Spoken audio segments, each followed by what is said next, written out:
Graça e paz. Jorge chegou agora, né? A gente vai tentar nessa última sexta etapa fechar o capítulo 1 do Evangelho de João, né? Do versículo 35 até o 51, né, que ficou pendente. No dia seguinte, estava João outra vez na companhia de 2 de seus discípulos. E vendo passar Jesus, disse: Eis aqui o Cordeiro de Deus. Ouvindo-o dizer isso, os 2 discípulos seguiram Jesus. Jesus, voltando-se e vendo que eles o seguiam, disse: Que buscais? E eles disseram: Rabi, que traduzido quer dizer mestre, onde moras? Respondeu ele: Venham e verão. Então foram por volta das 4 horas da tarde, viram onde ele estava hospedado e passaram com ele aquele dia. Era André, irmão de Simão Pedro, um dos 2 que ouviram aquilo de João e o haviam seguido. Ele achou primeiro o seu próprio irmão, Simão, a quem disse: Achamos o Messias, que quer dizer o Cristo. E o levou a Jesus. Jesus olhou para ele e disse: Você é Simão, filho de João. Será chamado Cefas, que traduzido é Pedro. No dia seguinte, quis Jesus ir a Galiléia e achou ali a Filipe e disse: Segue-me. Filipe era de Betsaida, cidade de André e Pedro.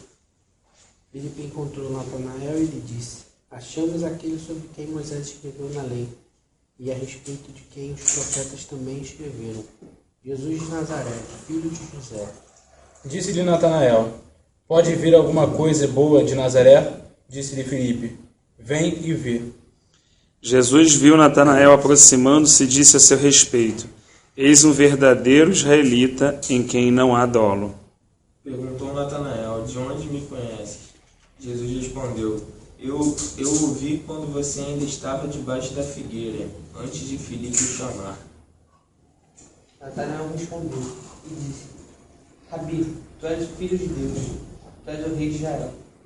Jesus disse: Você crê? Porque eu disse que ouvi debaixo da figueira. Você verá coisas maiores do que essa. E disse-lhe: Na verdade vos digo que, daqui em diante vereis o céu aberto e os anjos de Deus subirem e descerem sobre o Filho do Homem. Amém. É um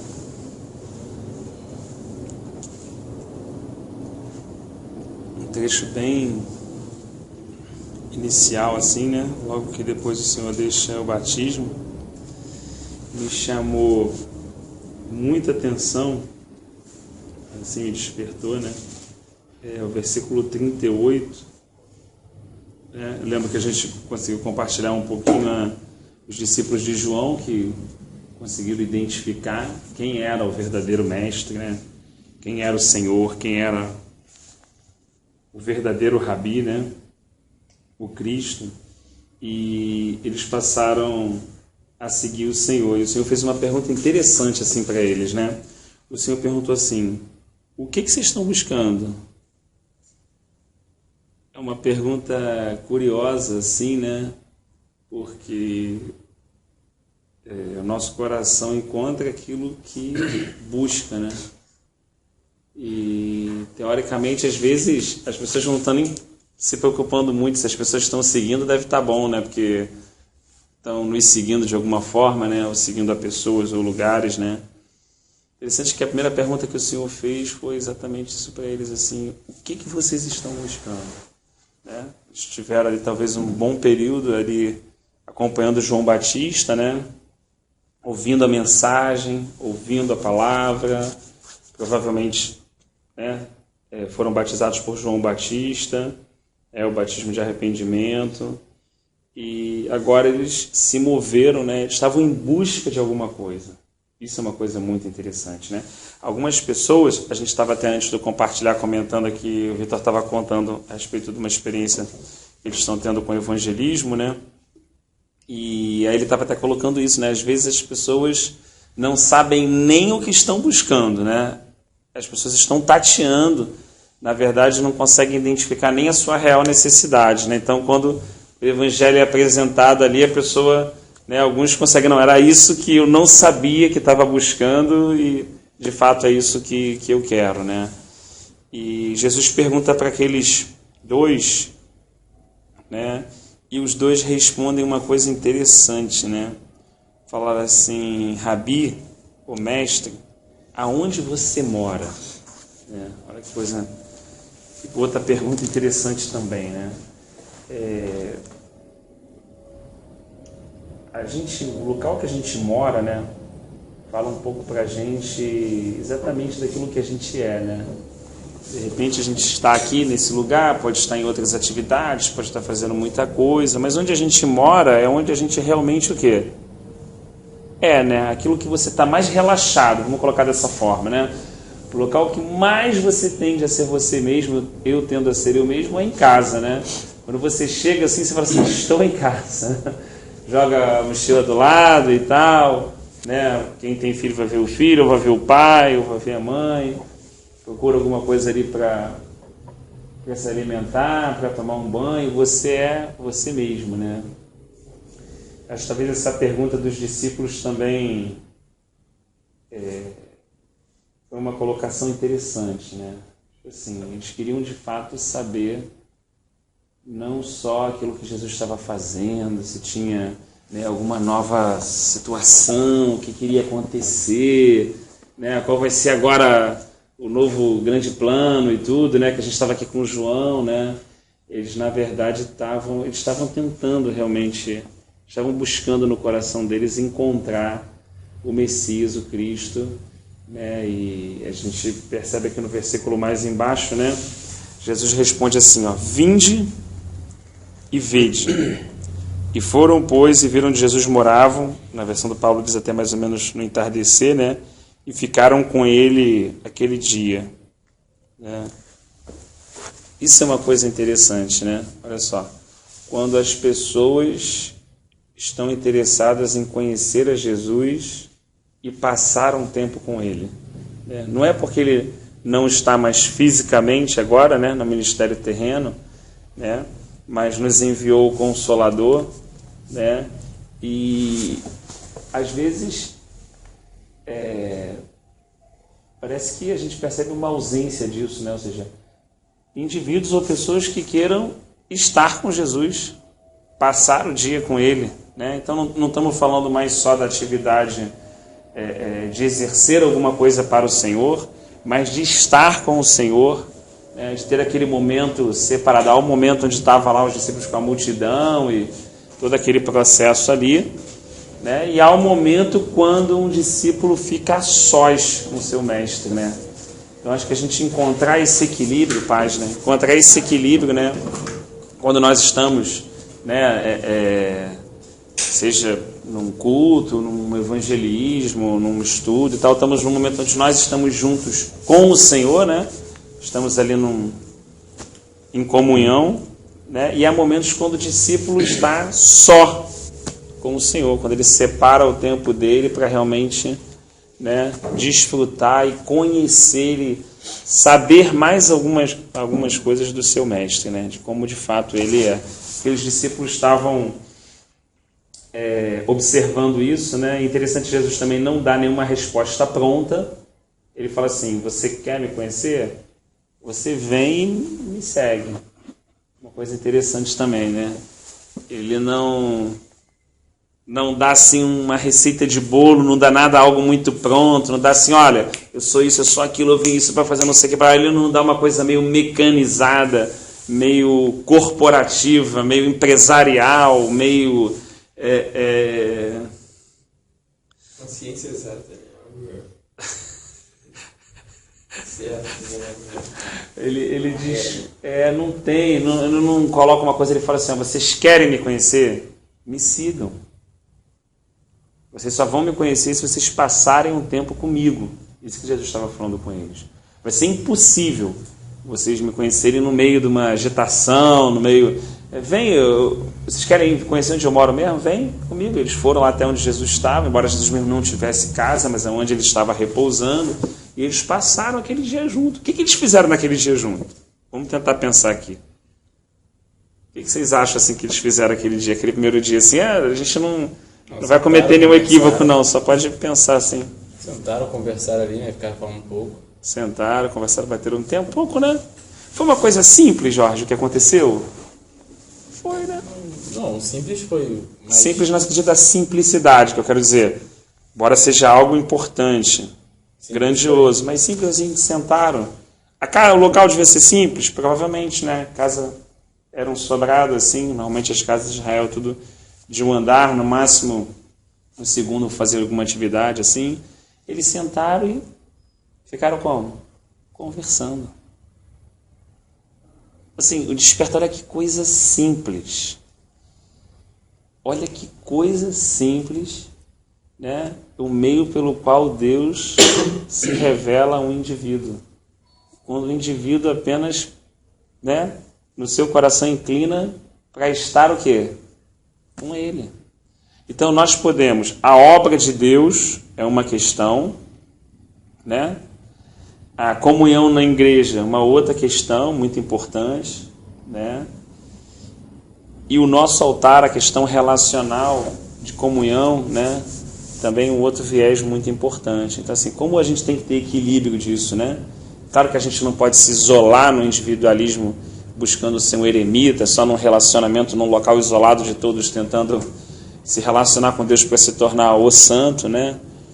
Também não é a questão da obra, e a gente não sabe nem como é o dono da obra, né? Ou a questão da comunhão da igreja, como é que é necessário esse equilíbrio, assim, e o Senhor mesmo é que dá esse equilíbrio, né? Entre a questão da gente estar obrando nele, da gente estar se reunindo, né? Para que o Espírito Santo possa estar edificando a igreja do Senhor, a noiva do Senhor, e aquele tempo que ele também gosta individual, né? Até um casal mesmo, como os filhos são importantes, mas não tem momento de um casal, nem todos ainda têm essa experiência, mas podem imaginar, como filhos podem imaginar, onde os pais buscam aquele tempo o quê? Para eles. Eles estão rejeitando os filhos? Espécie alguma.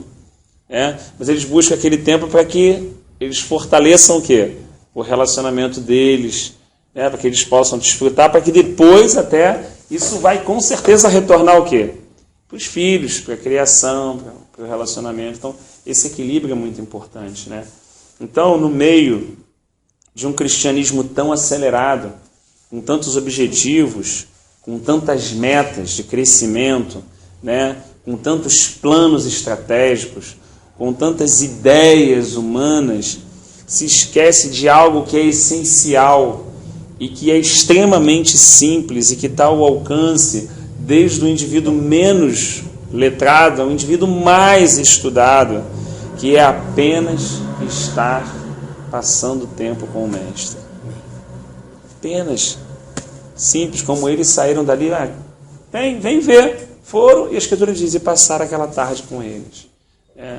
E a gente sabe que o Senhor, né, é algo do caráter dele. Quanto mais tempo uma pessoa passa com o Senhor, o que acontece?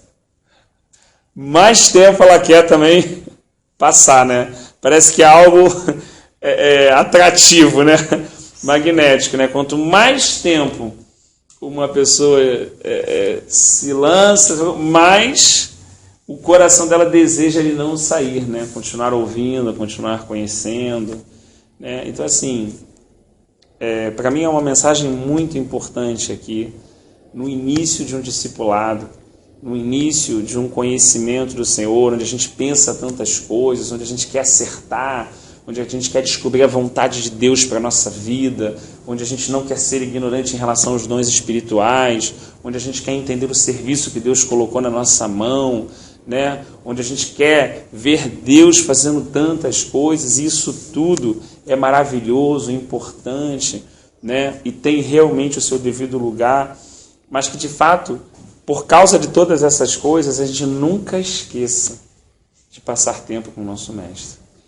Sabe? Que não falte no nosso coração um desejo individual de estar com Jesus. Sabe? Seja em silêncio, seja numa rede, seja num momento deitado na cama, ou seja, até quem gosta mais subir assim pro quintal, que as pessoas que têm um quintal subir um ambiente pasto, bom, tipo um montezinho, né? Ficar ali, sabe? E naquele momento, não é um momento, assim, pelo que parece aqui, tá? De pedir, de entender, é um momento só de conhecer, um momento simples. E é interessante como às vezes a nossa mente nos engana muito. A gente acha que só porque a gente não vê o Espírito Santo, só porque ele não está numa forma humana, né, como foi o ministério terreno do Senhor Jesus Cristo, a gente acredita que não pode haver um diálogo, uma conversa.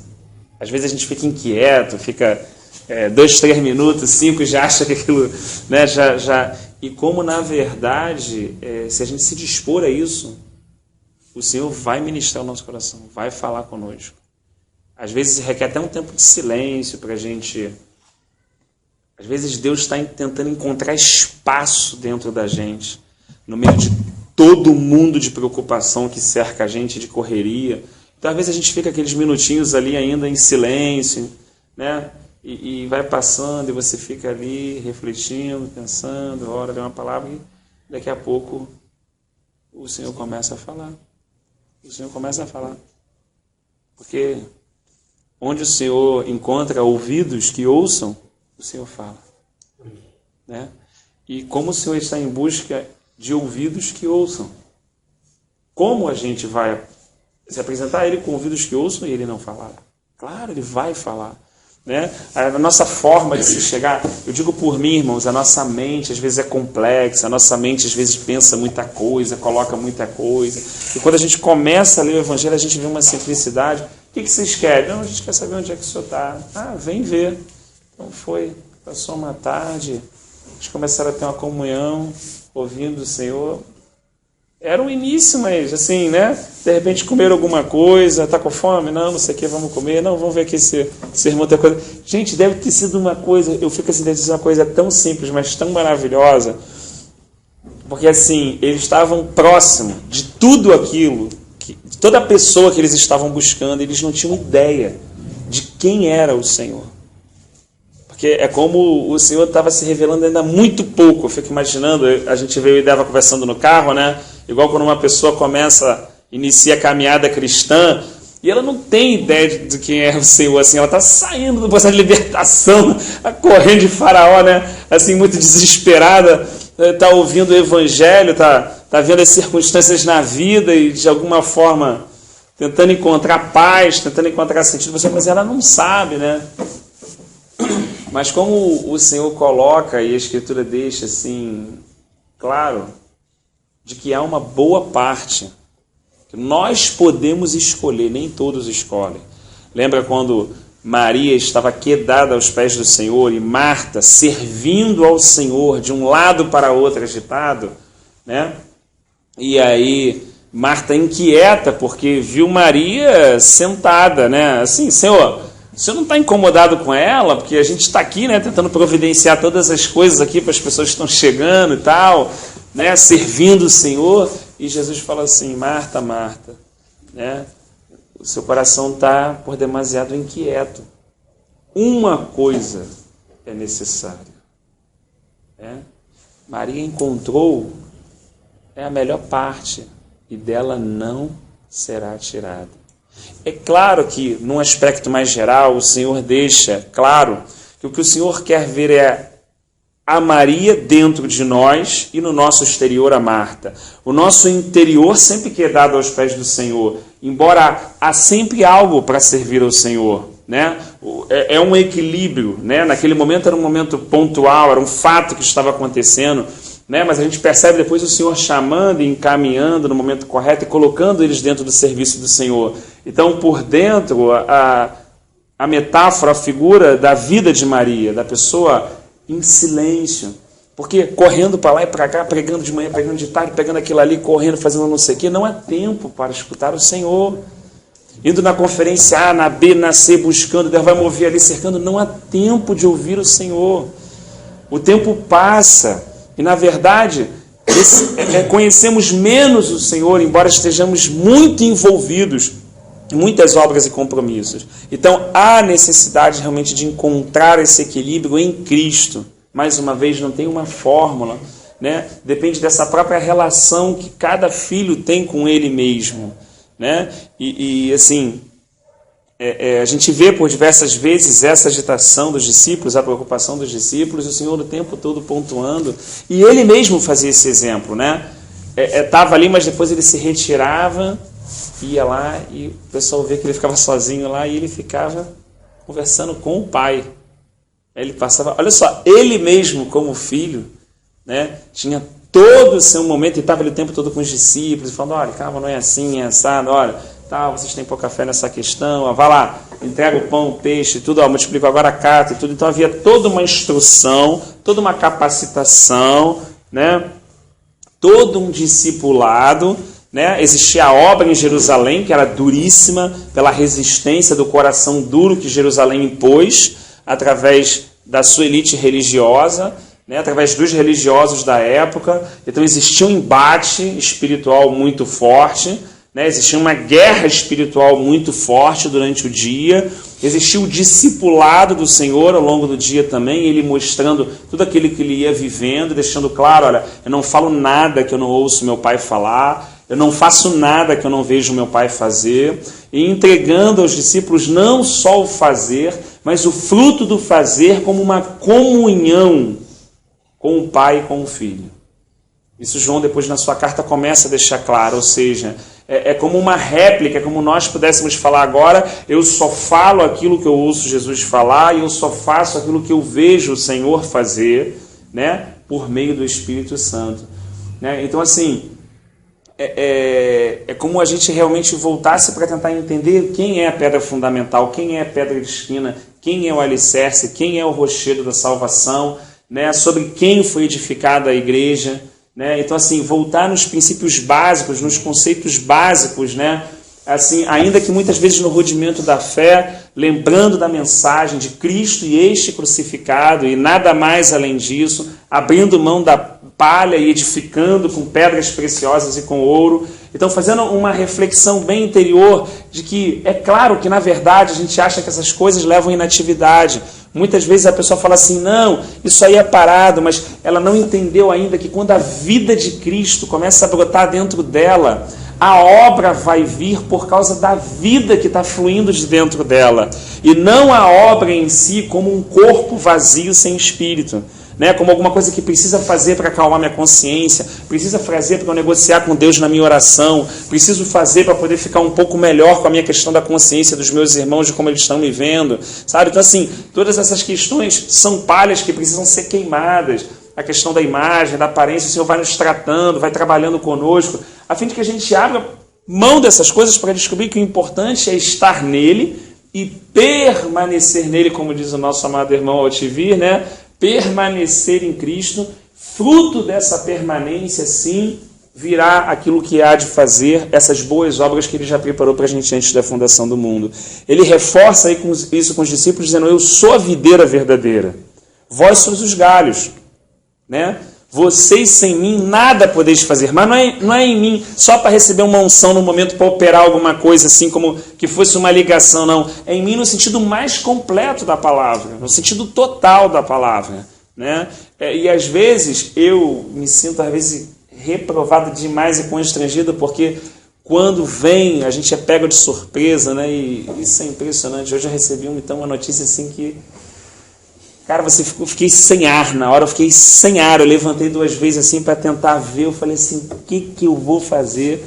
E na hora eu pensei assim, Deus, a tua palavra diz, né, que quando nós estamos no esconderijo do Altíssimo, quando de fato nós estamos no esconderijo do Altíssimo, quando nós estamos nele, né, debaixo das suas asas, essas coisas não tocam. Assim, no momento eu fiquei chateado, depois eu perguntei assim, obrigado, porque de certa forma isso é um sintoma, assim, porque o Senhor me mostrar que na verdade eu não estou totalmente no Senhor, como eu imagino. Então essas coisas estão me pegando, mas não me pegando como um lado mal, pelo contrário, me pegando para, se eu olhar da maneira correta, para me conduzir no centro da vontade do Senhor, para ir para o esconderijo de fato, né? um local onde realmente não por causa daquilo que nós nos tornamos em Cristo, mas por causa de quem Ele é, né, nos tornamos ali inatingíveis, mas não numa questão pessoal ou numa questão de ter alcançado algo em si mesmo, mas por causa de simplesmente estar nele, né? Então, volta aquele desejo que a gente lê, né, quando a gente percebe nos irmãos lá na igreja primitiva, que a gente, não colocando os irmãos da igreja primitiva como modelo, que o modelo é Cristo, mas entendendo um pouco da vida que explodiu naquela comunidade em Jerusalém, né, no início do século, o desejo deles estarem juntos diz assim, que diariamente eles estavam se reunindo de casa em casa. Às vezes, eu confesso, às vezes é pesado, alguns escutam, às vezes é pesado para mim, eu fico me refletindo se realmente, caramba, porque, né, temos que estar ali, aquele compromisso e tal, e aí vai ficando uma coisa pesada, e eu fico pensando assim, mas para aqueles irmãos não eram pesados, sabe por quê? Porque a vida chegou antes da organização. Ninguém disse que eles tinham que se reunir todo dia, e ninguém disse também que tinha que se reunir segunda, quarta, sexta, ninguém disse nada. Ninguém disse nada, simplesmente havia uma vida do Senhor fluindo. Existia uma vida que brotava na vida daquelas pessoas, que elas procuravam, onde estão os irmãos? E não está ali. Eles iam para lá e eles se encontravam de casa em casa, ou eles estavam ali próximo do alpendre de Salomão, mas porque existia a vida do Senhor que estava atraindo eles. Aquilo era como um imã que atraía. A vida do Senhor atraía aquela vida que eles haviam recebido do Senhor, e aquilo atraía, eles estavam próximos do Senhor, por estarem ali. E aí quando se falava de Cristo, aquilo, sabe, aqueles irmãos, existia algo, né, do Senhor verdadeiramente, né? E às vezes, quando a vida não chega, a organização chega primeiro, se torna pesado, se torna um fardo, se torna um compromisso, que às vezes gera, infelizmente, no meu coração, no nosso coração, uma vaidade, uma soberba. Estou conseguindo, estou indo sempre, estou conseguindo, estou indo sempre, estou lutando, tá vendo? Não estou faltando e tal, eu estou bem, eu estou buscando, e na verdade a gente acha que isso é uma grande coisa, mas na verdade aquilo está só para suprir a nossa, sabe, a nossa consciência, como assim, agora, né, ninguém vai perguntar se eu faltei, né, ninguém vai falar, e aí, irmão, não veio ontem, né, o que houve e tal, e aí, beleza, pelo menos não me sinto cobrado e tal, e aí a gente percebe de repente que a essência foi e chegou apenas uma questão organizacional, né? Quando na verdade a vida vem primeiro. Quando uma mulher dá a luz, o nome já diz, luz, ela dá vida. A criança pode não saber falar, pode não saber escutar, pode não tomar banho, pode não saber nada, mas ela está viva. Ela está viva. E é isso que o Espírito Santo veio trazer, vida. Os irmãos estarem vivos em Cristo.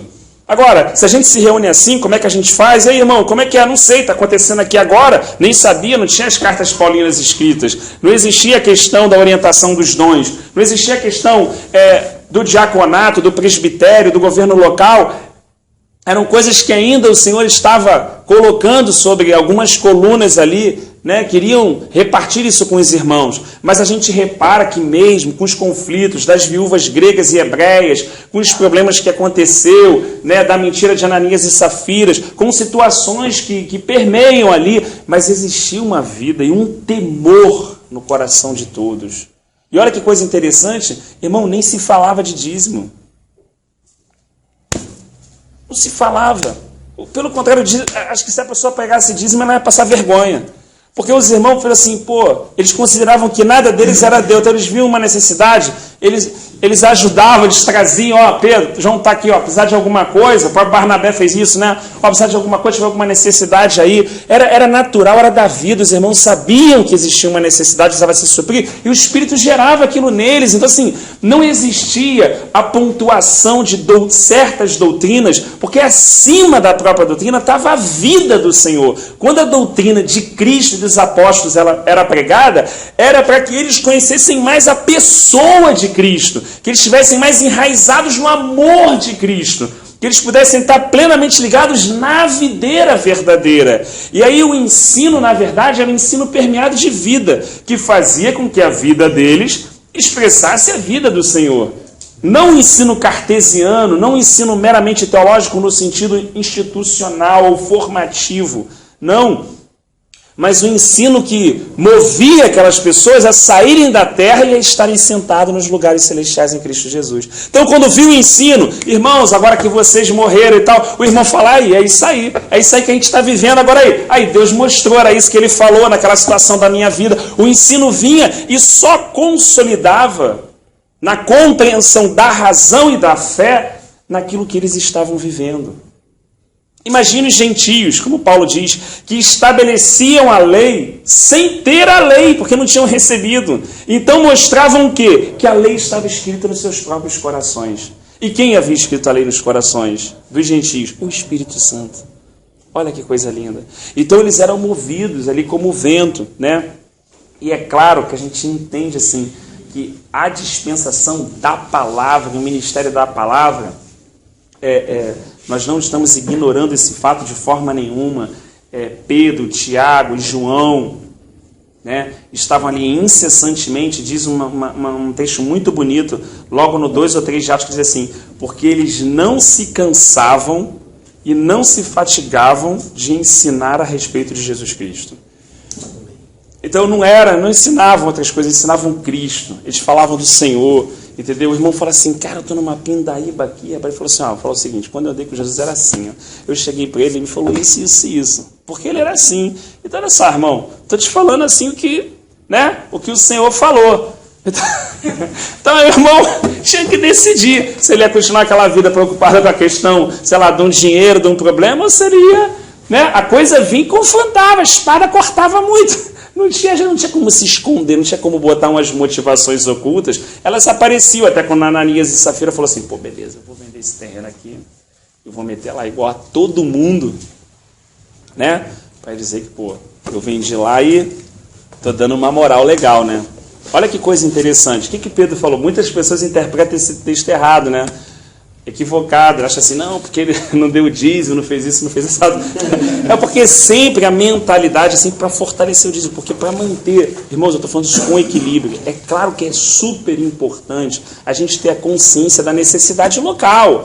Pô, aqui os irmãos aqui, o Serafim nos abençoa, a gente sabe, a gente usa uma água, uma luz e tudo e tal, e ele sente no Senhor esse amor de compartilhar o espaço com a gente, entendeu?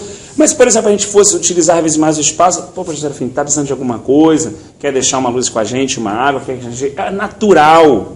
Isso é natural, entendeu? Então a gente reconhece que existe o serviço, a ajuda, a oferta, mas hoje o peso em cima da questão do dízimo está muito ligado à arrecadação, à sustentação de uma obra, quando a preocupação deveria estar mais em cima da vida. Quando nós nos reunimos, o testemunho de Cristo está aqui porque a vida do Senhor brota no nosso meio. Quando nos reunimos, a vida brota. Irmãos, e se a vida brota, e se a vida vem de forma abundante, se a palavra, né, se o verbo se faz carne no sentido, né, de entrar em nós, então você acha que o Senhor não vai nos assessorar em todas as outras questões de necessidade? Ou até nos usar para isso? Então, amém. Então, assim, não estamos falando nada contra, não estamos nos colocando contra, estamos apenas querendo falar do que é a essência, do que é importante, do que tem que estar em pauta, do que deve se gastar tempo quando estamos juntos. É disso que estamos falando. É o assunto que deve vir primeiro. É o que deveria fazer o nosso coração se preocupar. Sabe? Se a fonte está sendo interrompida ou não. E não as outras questões, se isso vai dar ou não vai dar. Nós somos homens, somos falhos, a gente pensa nisso, mas já que a gente está lendo a palavra do Senhor e está procurando assim se fortalecer essa palavra e ser discipulado por ela, que realmente a gente tem uma chance de pelo menos começar diferente do que a gente está vendo, né? De que a gente luta não contra alguns irmãos que possam ensinar isso, mas contra isso dentro da gente mesmo, para que a gente possa fugir dessa realidade e de alguma forma exercer uma caminhada no Senhor, não nos preocupando com A ou com B, não, senão aquilo que pode estar dentro do nosso próprio coração e que nós temos a oportunidade em Cristo de rejeitar e falar assim, agora eu entendi, né? O Senhor, se tiver uma responsabilidade, vai com os irmãos, agora eu entendi o que deve realmente palpitar o meu coração é Cristo ser gerado nos irmãos que estão ali, sabe? É Cristo ser amadurecido, é a pessoa amadurecer mais dentro dela, a ponto de Cristo poder se manifestar, a ponto da forma como ela vai abordar, abraçar alguém, né? Na verdade, é a compreensão de que ser cheio do Espírito Santo, ainda que transmita a manifestação, o exercício dos dons, né, em todas essas questões, mas vai além disso, vai quando o Espírito de Deus se apodera, né, como o irmão Paulo gosta de colocar lá, né, quando ele toma todas as nossas relações conjugal, paterna, trabalhista, de vizinho, ou seja, quando todas aquelas instruções se tornam práticas na nossa vida. Eu trabalho para o meu chefe como se estivesse trabalhando para o Senhor, eu amo a minha mulher, a mulher se submete ao marido, eles cuidam do filho, as mulheres estão no caminho do Senhor, o filho obedece os pais, a gente cuida do próprio, e todas essas questões, realmente, todas essas relações nossas estão debaixo do governo do Espírito de Deus. Então, podemos falar, somos cheios do Espírito de Deus, porque estamos sendo governados por Ele. Então, a direção, a essência, a preocupação por onde queremos nos mover, isso a gente deixa para trás aquilo que de alguma forma algum dia entrou no nosso coração, de forma equivocada por algum ensino, e passa a ter a Cristo realmente como alvo, né? Como caminho, como autor e consumador da nossa fé, como aquele que realmente é tudo em todos. Então, assim, os discípulos, os dois primeiros, André e o outro, estão tendo a oportunidade agora de conhecer isso. Eles ouviram João falar muita coisa. Eles ouviram falar que João não era digno de desatar as correias daquelas sandálias. Eles ouviram que vinha o Messias e o Cristo. Mas agora eles têm a oportunidade de ouvir direto dele.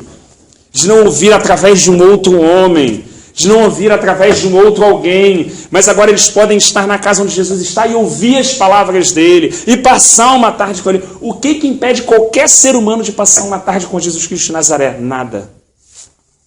Nada. Nós é que complicamos. Nós que queremos marcar com ele no templo. Nós que queremos marcar com ele em tal lugar. Somos nós que queremos escolher os lugares. Quando, na verdade, se nós estivéssemos abertos, quantos lugares o Senhor não marcaria conosco? Né? Quantos lugares ele pegou certas pessoas aonde? Enterrando um filho. No caminho do cemitério. Foi ou não foi? Indo para o caminho de Emaú, se afastando. Descendo de um monte no meio de uma confusão que estava tendo lá. Né? Então, assim, se a gente parar, houve sim a mão ressequida daquele homem. Igreja, Paulo. Perseguindo a igreja. Irmãos, Cristo está além do que a gente pode imaginar, ou que foi configurado para a gente. Cristo é maior do que a doutrina. Cristo é uma pessoa. Ele é Deus. Ele é maior do que tudo isso. Ainda que precisamos sim da doutrina e da sua palavra para conhecermos, porque somos estimulados em quê? Em conhecer o Senhor e prosseguir em conhecê-lo. Mas conhecer a pessoa. Vai além. Conhecer uma pessoa. Né? Diz lá, porque Deus revelou os seus feitos a Israel. Acho que é no 103. Mas os seus caminhos a Moisés. Então, há pessoas que conhecem. Eu sei, Deus faz isso, Deus faz aquilo, e Deus abriu o mar, Deus isso, não sei o que. Mas há pessoas que conhecem a pessoa de Deus. E às vezes essas pessoas nos surpreendem. Como a prostituta de Raabe. Eu sei que o teu Deus... Poxa vida. Como é que ela sabe? Eu não sei. Como é que ela sabe? Como é que ela sabe? Porque eu ouvi. A fé vem pelo ouvir a palavra de Deus. As minhas ovelhas ouvem a minha voz. Agora, há um tempo que a gente precisa parar, no meio de toda a correria, de toda a loucura, no meio de todas as responsabilidades, que são bíblicas, sim. Mas em algum momento a gente tem que parar e descobrir que nesse momento, né, não através de uma regra, não, através do relacionamento de cada filho de Deus com ele mesmo, a gente parar e falar assim: Senhor, você imagina se todo filho parasse e ficasse aquele tempo com Cristo, o que você acha que ia acontecer? Você acha que quase 1/3 da população cristã, que hoje não faz a mínima diferença nenhuma para o país, que ele desce a ladeira do mesmo jeito, sabe? Que ele não tem 30 milhões de pessoas orando, não tem 30 milhões de pessoas em Cristo, não tem. Não tem. Até porque que a gente vê que o Senhor sempre, assim, com 12 discípulos, Jerusalém ficou de cabeça para baixo, né? Quando há pessoas que entenderam assim, acabou para mim. Tipo assim, não tem nem mais o meu tempo, assim. Mas não na questão obrigada, né? Não na questão, não, mas uma questão voluntária, porque a pessoa fala assim, puxa, eu quero estar com ele, quanto mais eu estou com ele, E quando a gente quiser estar com ele, é natural também querer fazer aquilo que ele determina, porque querer estar no culto é uma coisa. Aí beleza, me encho e tudo e tal, papai, vou passar minha semana para atravessar minhas lutas. Eu não estou falando desse encher, né? Mas quando, sabe, a própria vida do Senhor vai enchendo a gente passa a amar o que o Senhor ama. Não é o que ele falou a respeito do relacionamento dele com o pai? E o nosso relacionamento com o filho passa a ser espelhado nessa relação. Então as questões legalistas, as questões que oprimem, as questões que matam as pessoas, elas vão saindo da nossa vida, sabe? Porque vai ficar o quê? Vai ficar a vida. Se tiver uma palavra, vai ser fruto da vida. Se tiver um abraço, vai ser fruto da vida. Se tiver um socorro, vai ser fruto da vida, né? Aquela pessoa vai estar socorrendo e aquilo não vai enaltecer ela, porque ela vai falar assim, puxa vida, caramba. Ela vai estar naquele processo e vai pensar assim, caraca, como o Senhor me ajudou várias vezes, né? Putz, agora eu estou ajudando esse irmão que está nesse rolinho aqui, mas caraca, situações tantas que eu passei, cara, quantas vezes o Senhor moveu, quantas vezes eu nem sabia que era Ele já estava ali me socorrendo a todo momento, que você vai olhar aquilo vai parecer o quê? Mateus 25, mas Senhor, quando eu fiz isso? Porque eu não sei. Quando eu te vesti? Quando eu visitei o Senhor? Não sei. Na minha cabeça eu nunca fiz isso. E o Senhor falou assim, não, você fez. E olha como, paz, e olha como a questão, ela muda de percepção. Por quê? Porque o centro não é a obra de Deus, é o Deus da obra. Entendeu? Então, não né, é um equilíbrio, né? É tênue, não é mental, né? Quando o mental é levado a extremos, ou num descanso que não faz sentido, de uma preguiça humanamente carnal mesmo, né? Ou por outro lado do desequilíbrio, um esforço desenfreado a tentar fazer uma coisa na terra que só o céu pode realizar, né?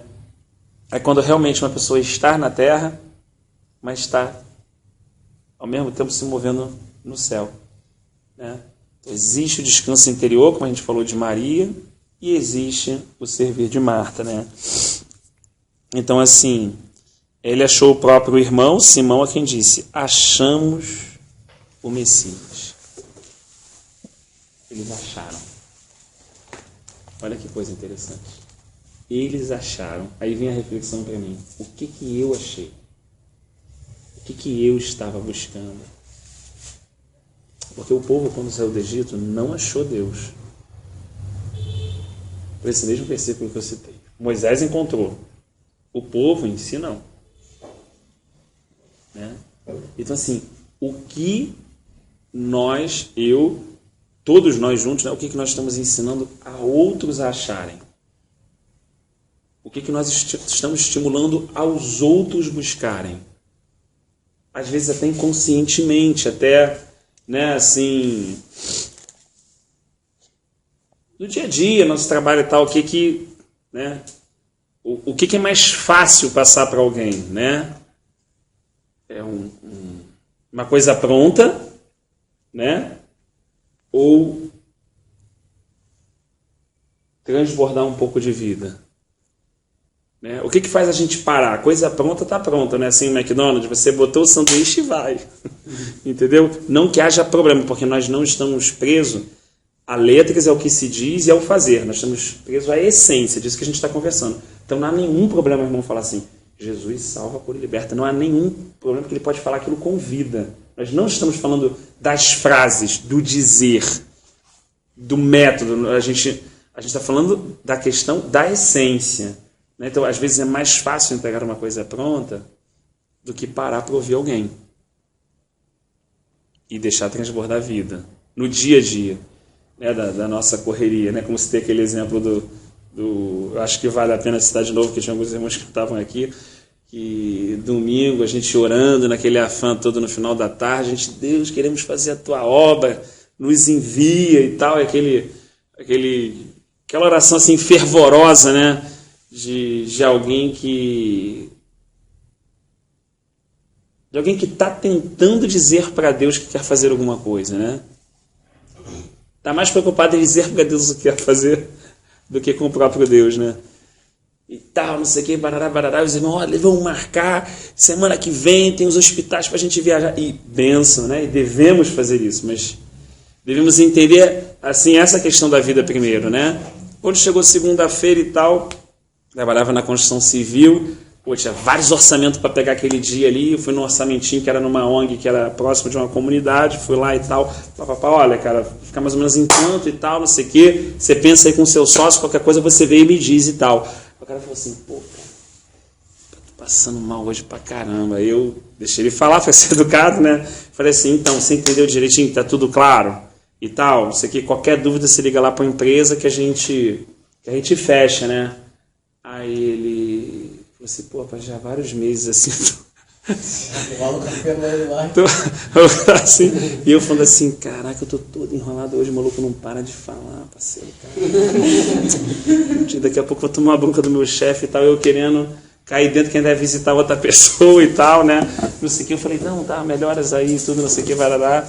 Aí daqui a pouco o cara falou de novo, cara. Eu falei assim, pô, não é possível. Aí na hora, o Senhor falou comigo, né? Eu falei assim, cara, você não quer fazer minha obra. Na verdade, você não quer fazer. Na verdade, você precisa de alguma coisa para se justificar, para dizer que está fazendo, né? Para poder acertar as contas dentro de você. Mas você não quer fazer o que eu desejo. Porque eu botei na tua frente uma coisa pronta, sem trabalho nenhum. E tá aí, cara, teu coração, Rafael. Na hora eu baixei a cabeça, falei assim, o senhor aceita uma oração? Ele, claro, meu filho. Falei, meu Deus, que vergonha de mim mesmo, sabe? Que vergonha. Orei ali com ele e tal, você que é coisa também simples. A gente acha que Deus tem que mover e papapá. Uma coisa simples, tal, orou ali e tal. Né? Ficou ali uma semente e tudo, né? Mas por que a gente está refletindo sobre isso? Por essa questão da motivação. Porque a gente pode entrar num caminho e se perder dentro do próprio caminho. A gente pode se perder andando com o Senhor. E os judeus, eles achavam que estavam fazendo o correto. Eles falavam que, nosso pai é Abraão. Olha aqui, o que está aqui é o que Moisés mandou fazer, meu irmão. A gente está, tá direitinho. A gente perguntou assim, mas calma aí. O sábado é senhor do homem ou o homem é senhor do sábado? Entendeu? Calma aí. Você está fazendo o quê? Você está conhecendo o Senhor da palavra ou você está obstinado na palavra do Senhor? Já leu 30 vezes a Bíblia. Calma aí, assim, onde você está? O que essa ampulheta se inverteu em algum momento e a gente se perdeu, entendeu? Às vezes no nosso coração, mas o nosso coração é terrivelmente enganoso, diz o Espírito Santo através do profeta Jeremias, né? Então a necessidade do Senhor estar esquadrinhando, lançando luz, mostrando essas circunstâncias mesmo, por mais que sejam vergonhosas para a gente, que mostrem o nosso interior, mas são boas, iluminam, isso é coisa boa, o Senhor mostra a nossa motivação, dá uma quebradinha na gente e fala, tá vendo, isso e tal, e ali o Senhor faz isso para falar, agora vai lá e né? Faz aí o que precisa ser feito, né? Então, assim, há um momento de conhecer, né? Diz assim, olhando Jesus para ele, disse, tu és Simão, o filho de João. Né? Tu serás chamado Cefas, que quer dizer Pedro. Então, Pedro não conhecia Jesus, mas Jesus o quê? Já conhecia Pedro. É um relacionamento engraçado, porque a gente, no nosso mundo natural, quando eu fui apresentar para o João, nem eu conheço o João, nem o João nem me conhece. Então a gente, né? começa a se relacionar. E às vezes a gente se relaciona com Deus nessa mesma base. Só que a gente só esquece de um detalhe, que eu não conheço ele, mas ele me conhece antes de eu passar pela madre da minha mãe. Então o modo como eu me relaciono com ele não pode ser o modo como eu me relaciono com João. Eu me relaciono com ele, ele está me conhecendo, eu estou conhecendo ele. Eu me relacionando com Cristo, eu só estou conhecendo ele. E ele ainda está me ajudando, me auxiliando a me conhecer. Que nem isso está difícil também. Tem cada coisa, às vezes, que caraca, sou eu mesmo, né? Eu fico assim, desbaratinado, né? Como hoje, eu falei assim, Senhor, como é que a situação dessa me deixa assim? Não pode ser assim, né? Não pode, mas é a condição, a estatura. É quando o Senhor envia a vara de medir e fala assim, tá vendo? Não é 1,52, ainda é 1,15. E aí ele bota a vara de medir, a vara de medir dele é perfeita e mostra o real crescimento. Não o que eu acho que conheço dele, mas o que sei na prática. Não a fé que eu acho que eu tenho, mas aquela que é exercida na vida diária, né? Não a misericórdia que eu acho que eu tenho, mas a misericórdia que é realmente dispensada no dia a dia, né? E como é bom isso, né? Então, no dia imediato, resolveu Jesus partir para a Galiléia e encontrou Filipe, a quem disse, segue-me. Olha, Filipe era de Betsaida, cidade de André e de Pedro. Filipe encontrou Natanael e disse, achamos aquele a quem Moisés escreveu na lei e a quem se referiam os profetas. Olha que interessante. Ele lia a Escritura, entendia que a Escritura apontava para alguém e estava procurando esse alguém. Mais tarde, lá na frente, a gente vai ver Jesus falando com os fariseus o seguinte, olha, vocês, né, vocês na verdade estão olhando a Escritura, ok, só que a Escritura testifica de mim e vocês não querem vir a mim. Porque a gente está falando de quando a gente realmente se perde, né? Aqui não.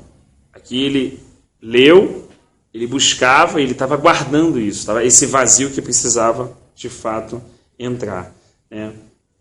Jesus disse, segue para Filipe. Ele veio. Segue. Então, olha como as palavras do Senhor são assim. Às vezes a gente fala assim, Senhor, eu tenho que me capacitar, eu tenho que fazer isso, eu tenho que fazer aquilo, tal. O Senhor faz isso mesmo, mas na nossa mente é de um jeito. Ele faz, mas o problema é que ele nunca faz do jeito que a gente imagina. Desce da cruz aí e prova que tu é Deus. Aí o cara fala assim, ele não desceu. Não, ele desceu, mas não do jeito que o cara queria. Não na hora que ele queria. Não na hora que ele queria do jeito. Mas ele desceu, foi lá, ressuscitou, levantou. Ele disse assim, olha só, eu vou fazer isso e vou provar que eu sou Deus, amigo. Mas não da maneira que você acha. E qual é o nosso conflito diário? A gente quer que Deus trabalhe na nossa vida, da nossa maneira, no nosso tempo. Deus ainda não fez isso, deve estar errado, que droga. A insatisfação, o nervosismo, a ansiedade são sintomas o tempo todo do nosso redor que Deus está errado e a gente está certo. As coisas já deveriam acontecer e não aconteceu. Eu ainda estou passando nessa situação. Se Deus conhecesse de verdade a mesma situação, Ele teria trabalhado e teria me tirado dessa situação. Ele não permitiria ainda que eu ainda escutasse isso ou chegasse nesse nível. Não dá, Deus está errado. Só que a ansiedade, o nervosismo, a inquietação dentro de mim são sintomas que estão mostrando que eu ainda não fui até a casa de Jesus passar uma tarde com Ele. Que no fundo eu ouvi muito pouco, e com esse pouco que eu tive com Ele, eu quero entender tudo. Como? Ele é o arquiteto do universo, Ele é o criador e mantenedor de todas as coisas. Ele é a própria resposta. Você vê que Ele nunca chegou para Jó e falou assim, Jó, a situação é a seguinte, deixa eu responder tuas perguntas. Não. Ele chegou e o que aconteceu? Bastou. Ele não precisa de explicação, Mário. Ele chega. Ele é a explicação. Ele é a vida. Quando ele entrou, não é que aconteceu. Não, era assim que ele lidava com aquelas pessoas. Para aí o enterro aí.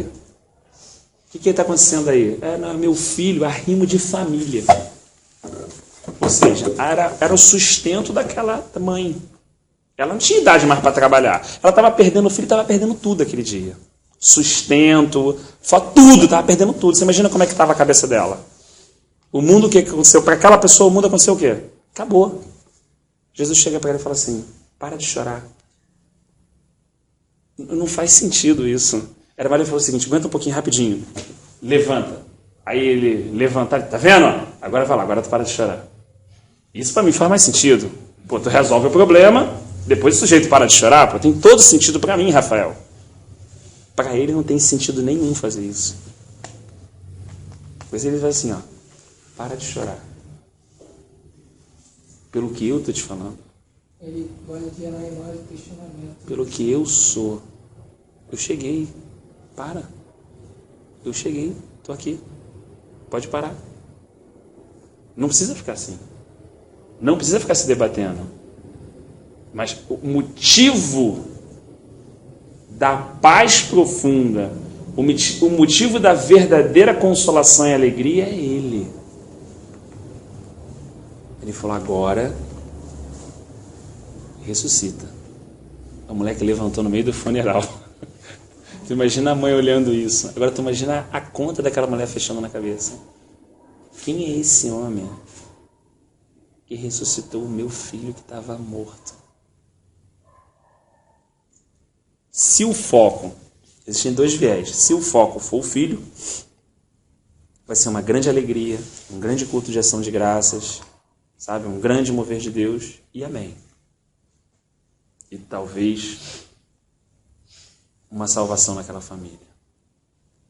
Mas se a ressurreição do filho despertar no coração daquela mulher um desejo incansável de conhecer quem é esse que parou o mar, quem é esse que ressuscitou meu filho, quem é esse que faz a ferida e cura, quem é esse que diz haja luz e a luz veio.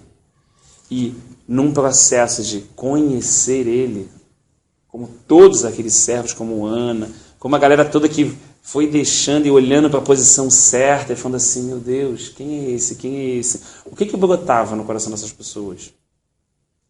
A verdadeira vida. O que? O contato com a vida. Ele é a vida. O contato com a vida gera vida. Ele criou todas as coisas, ele trouxe a existência de todas as coisas, ele soprou a vida no homem, ele é a verdadeira vida. Quando temos comunhão com a vida, o que diz primeira carta de João lá no capítulo 5? Aquele que tem o Filho tem a vida. O contato com a vida é vida. Então aquela pessoa começava a ter alegria e tal, daqui a pouco quando chegava, o Samuel, está aqui a roupinha dele, pode ir embora e tal. Aquilo já não era mais o que escravizava ela já não tinha um problema com a Penina, aquilo passou. Ela conseguiu dedicar isso, era falta de vida. Eu tinha um problema terrível, realmente de baixa estima e tal, eu queria chamar a atenção do meu marido e tudo aquilo e tal. Agora Jesus entrou na minha vida, me curou de todas essas deformações na minha alma, de todos esses estigmas, essas doenças, essas coisas que eu não podia estar fisicamente doente, mas estava na minha alma doente. Sabe? Eu precisava de coisas para me sentir. E agora que ele entrou, que o eu sou se manifestou, então, pastor, para cantar um hino como Ana, né? Para louvar o Senhor como Davi, né? Então, para cada discípulo é uma questão. Você vê que para Natanael ele disse assim, de onde você me conhece? Já estava deixando uma coisa clara assim, cara, eu conheço todo mundo. Vocês é que estão precisando de me conhecer, né? De onde você me conhece? Jesus falou assim, não, antes de Filipe te chamar, quando você estava debaixo da figueira, eu vi você. Aí o cara falou assim, caraca, como é? Esse cara começa a ver. Como é que é essa história? Né? Às vezes a gente acredita mesmo que tudo o que a gente pensa ou que a gente está guardado num lugar onde ninguém vê. Isso é só a gente que imagina, certo? Né? O Paul Washer fala uma coisa interessante, ele fala assim, quando o pessoal está louvando assim, fala assim, agora eu quero ver se o teu louvor realmente é verdadeiro, se você está quebrantado no Senhor. Vou botar um cabinho aqui na tua mente, a gente vai projetar ali tudo que você está pensando agora. Aí a galera que está louvando, ele, na hora, no sentido assim, porque a pessoa vê assim, caramba, ele fala assim, não, você vai projetar realmente muitas das minhas carnalidades, muitas das minhas misérias. E eu louvo a Deus, porque Ele está me salvando todos os dias. Porque Ele está me impulsionando a cada dia a me despojar dessas coisas para ir morrendo com Ele, para experimentar o poder da ressurreição. Mas se eu tiver preso à imagem, não, meu irmão, cancela isso aí, não bota esse fio aí não. Entendeu? Porque olha só como é que as motivações são, entendeu? Elas nos denunciam, a maneira que a gente reage, a maneira que a gente se põe, denuncia a gente. E assim, Natanael fica assim, meio que curioso, né? E ele diz assim, mestre, tu és o filho de Deus, tu és o rei de Israel. Ele crê só por essa afirmação. Olha que coisa interessante, né? A gente pedindo milagre aqui do capítulo 5 em diante, que não está pedindo, tu não faz isso, se eu fizer isso, se eu fizer aquilo. Isso não, na verdade, a gente sabe que é apenas uma questão humana de manipulação, né? Então, olha o que Jesus disse que é interessante. Porque te vi debaixo da figueira, crês, pois maiores coisas do que estas verás. E acrescentou, em verdade vos digo, que vereis o céu aberto. Isso é lindo. Olha só, o céu abriu. O céu estava fechado. O céu estava fechado. E o céu abriu. Jesus Cristo abriu o céu, ele rasgou o céu. Irmãos, o céu, ele abre. Quando os irmãos, né, ou seja, na questão individual da nossa oração, seja quando nos congregamos aqui para orar, para interceder, ou ações de graças, o céu se abre para receber o louvor que está sendo entoado na terra. Mas está sendo entoado na terra por inspiração do Espírito de Deus. Cantarei no meio de ti louvores. Né? E aí, olha só, o céu vai... Né? Coisa interessante, meu irmão domingo teve uma visão, ele falou isso, eu falei, irmãos, engraçado que os irmãos louvavam, tinha uma cachoeira, mas ela era o contrário, ela vinha da terra para o céu, assim, umas notinhas assim que ele viu, ele tentando se expressar, né? Ele estava vendo assim e tal, e ele estava pensando, realmente, a gente acha que o que a gente oferta ao Senhor, como diz o livro de Hebreus, né, o sacrifício dos nossos lábios, a gente acha que é algo que para aqui, e não para, entra no céu. As orações, elas chegam até diante da sala do trono.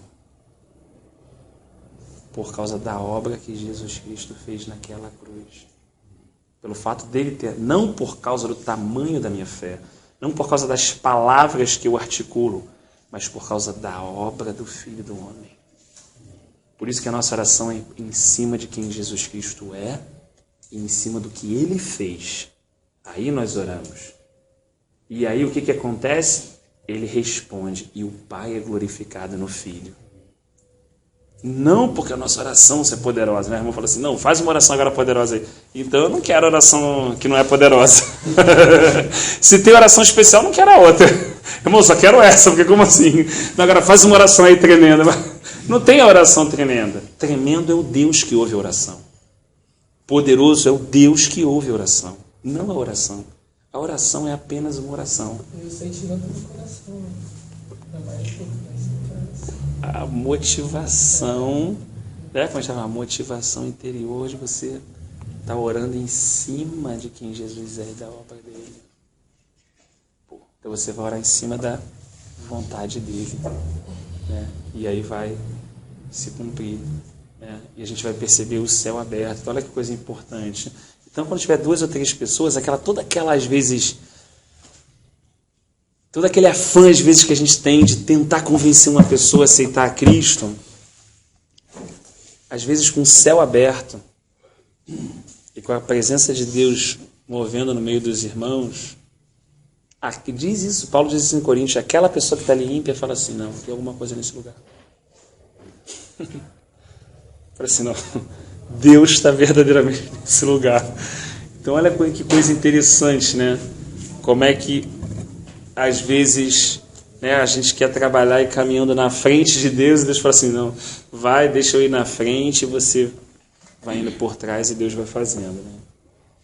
Então assim, eu acho esse ponto assim, do último versículo assim, é muito importante assim, né, da gente deixar registrado na nossa memória, independente das dificuldades, do nível de luta, das notícias que chegam que tiram o nosso ar, né? Uma coisa a gente não pode esquecer: o céu está aberto. O céu está aberto.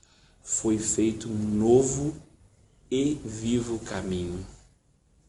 Essas coisas nós não podemos perder de vista, né? E nós oramos, né, em nome do nosso sumo sacerdote, do autor e consumador da nossa fé, né? Oramos segundo a vontade dele, para que o reino dele venha, né? E também oramos para que ele nos ajude nas oportunidades do nosso dia a dia a conhecê-lo, a entender. Deu ruim, calma, não fica nervoso. Deu ruim, fica... Veja, é um sintoma. Alguma coisa Deus quer nos mostrar. Quando vem uma coisa na pele, não pode ser uma coisa que você comeu. Aí você fala assim, você descobre que tem uma alergia, né? Então, quando alguma coisa acontece assim, a nossa alma logo se aflige, alguma coisa o Senhor quer nos mostrar. Aquilo que a gente está vendo é só o sintoma. O que gerou aquilo? É o Senhor vai lá dentro da gente com luz e mostra. Isso aqui é que gerou, isso aqui é que eu estou querendo tratar, quero te curar, quero realmente, sabe, deixar você assim são, né? Tirar tudo aquilo que, na verdade, toda vez que, se você não tratar aquilo, toda vez que vier aquela situação, vai bater, e o que vai acontecer com o sintoma? Toda vez vai. Você comeu chocolate, pum, a pele é vermelha. Comeu chocolate, pum, por que minha pele está vermelha? Aí comeu chocolate, pum, a pele é vermelha. Comeu chocolate, pum, a pele é vermelha. Aí quando você entende assim, caramba, não comi chocolate, a pele não ficou vermelha, né? Então, são situações que vão acontecendo. Olha, puxa, então é essa situação de ansiedade, isso que o Senhor está ministrando no meu coração, então Ele está querendo me atrair mais para Ele, está querendo me levar um pouco mais para Ele, está querendo que eu entenda e veja as coisas de uma forma um pouco diferente do que eu vi até aqui, né? A fim de que realmente Ele possa nos ganhar mais e gerar mais vida, né? O que essa reflexão assim provocou? Eu queria ouvir os irmãos assim, o que veio ao coração assim desses 2, 3, 4 discípulos aqui nesse...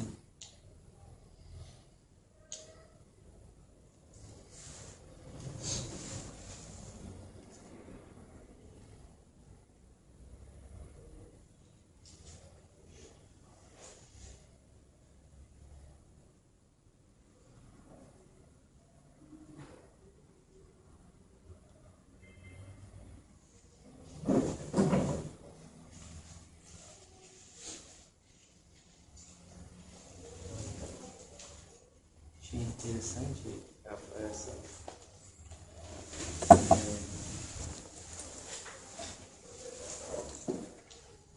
Que a palavra ela é toda cercada, voltada para a pessoa do Senhor Jesus, né?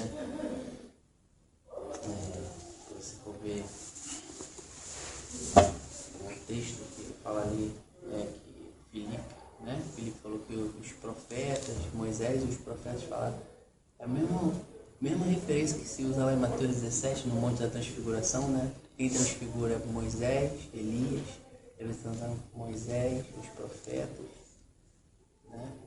E aí depois a questão do tabernáculo, aí os discípulos, então tá bom, então tá aqui, tá a lei, né? Tá os profetas, tá o Senhor, então vamos fazer 3 tabernáculos, a gente sempre o homem querendo fazer alguma coisa pro Senhor, né? Aí o pai vem e fala assim, não, olha só, esquece esse negócio de lei, esquece esse negócio de profeta, esquece esse negócio de fazer tabernáculo, né?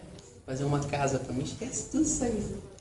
Enche meu filho amado, a quem tenho todo o meu prazer, a ele ouvir, né? Então, não se foca muito nesse negócio de lei, não. Que a lei é só para chegar até meu filho. Esse negócio de profeta, profeta também é para contar meu filho. Não se preocupa com esse negócio de fazer casa para mim, não, rapaz. Ficar fazendo templo, não esquece esse negócio aí. Ouve meu filho, acabou. Né? Quando ele fala, você vê o Monte da Transfiguração.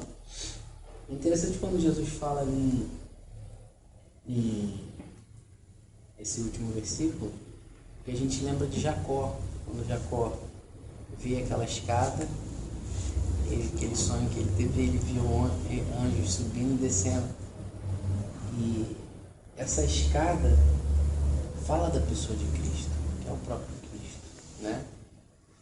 E essa escada nos remete a um crescimento de degrau em degrau da carreira cristã, né?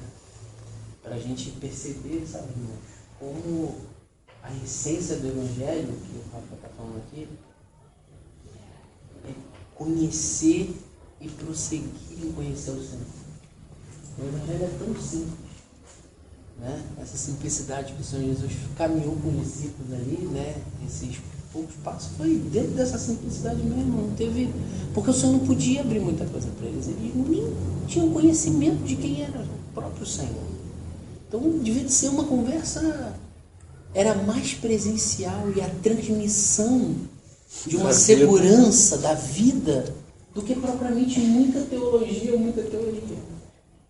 Então, às vezes, quando a gente vai estar com algum irmão novo na fé, muito mais importa que a gente transmita a nossa segurança e a nossa paz em Cristo do que eu muito falar para ele do Evangelho. Porque dá muita doutrina. Às vezes você vai ganhar mais aquela pessoa com um testemunho de vida e de luz no Senhor do que propriamente você ficar se gastando com palavras. Às vezes só em você estar ali no Senhor, dependendo do Senhor. E aí o Senhor começa a ter uma vida sobre você de tal maneira que você vai falar assim,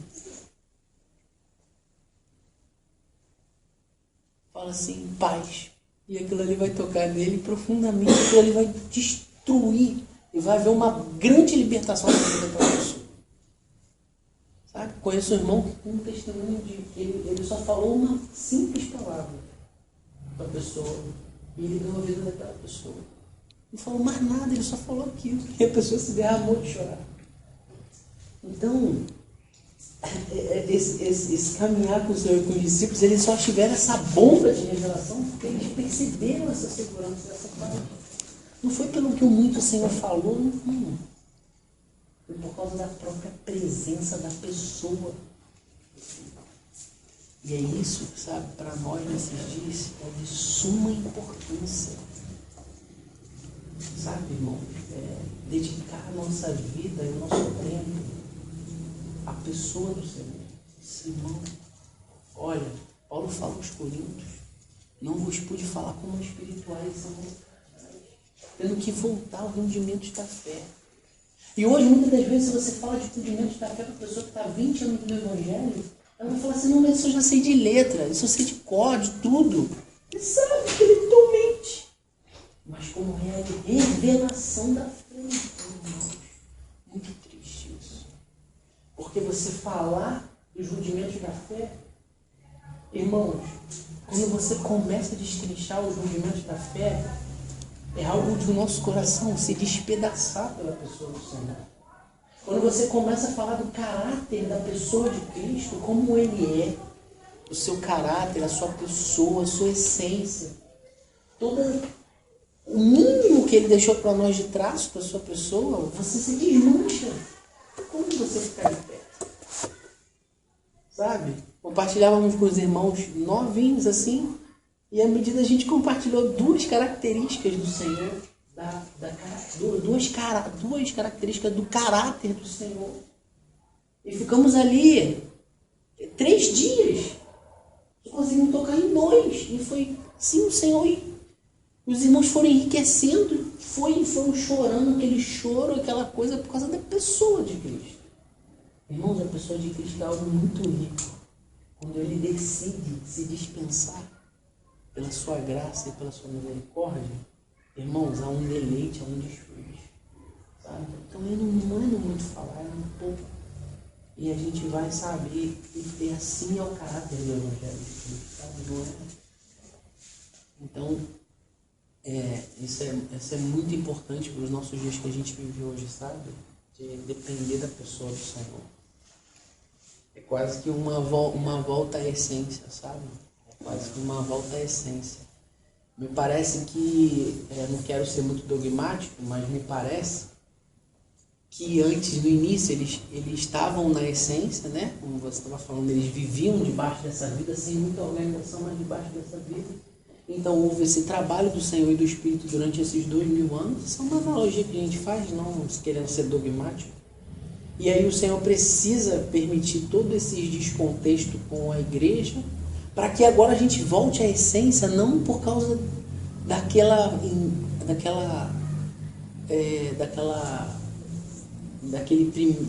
sem ter passado pela corrupção, entendeu? Sem que esse sentimento não tenha passado pela corrupção. Então parece que agora esse retorno da igreja, essa primazia, essa essência, não o primeiro amor, porque eu vejo como primazia, como essência, que você falou muito aí, né?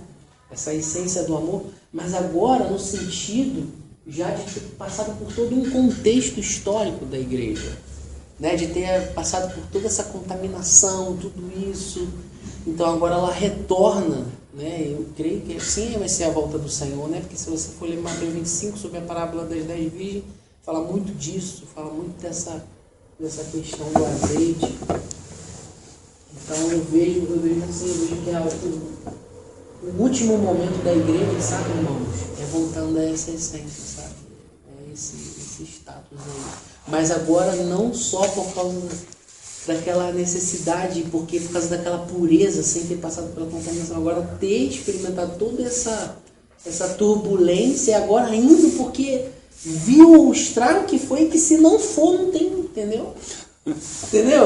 Conseguindo captar o que eu tô falando? É mais ou menos dentro disso que a gente...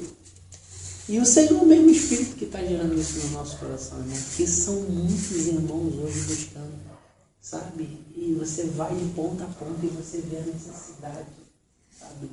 Do retorno a essa essência e os irmãos buscando, sabe? A gente visitou uns irmãos agora e você vê isso e você sabe. Isso é um contexto, quase que um clamor do Espírito para isso daí. Eu acho tão interessante que a gente está tanto tempo sem se ver, né? É verdade. E você percebe o Espírito repetindo. Você falou de Mateus 25. Senhor, mas quando fizemos isso? Você não fizeste um desses pequeninos. Rapaz, foi o texto que o irmão leu, que a gente teve uma comunhão com o irmão há poucos dias, agora há pouco tempo. Você vê o Espírito contextualizando, sabe? O sentimento dele, cara. Isso é muito lindo ver o Senhor fazer isso. A gente fica assim muito alegre, porque... A gente ficou um tempo sem estar aqui com os irmãos, então a gente fica alegre, sabe? Tô com meu coração regozijando aqui, porque a gente percebe essa necessidade e percebe que o Senhor tem gerado isso nos nossos corações, né? Quero dizer para os irmãos que a gente está nessa mesma pegada, irmão. E a gente se sente mais fortalecido. Eu confesso para os irmãos que eu saio daqui mais fortalecido, sabe? Porque não é fácil, irmão, você remar contra essa maré todinha aí. Não é mole, não. Você estava falando, eu lembrei da Poxa, conversão aí quando você vê assim, meu irmão, rapaz, você quase que é guardado, sabe? Isso é bom demais.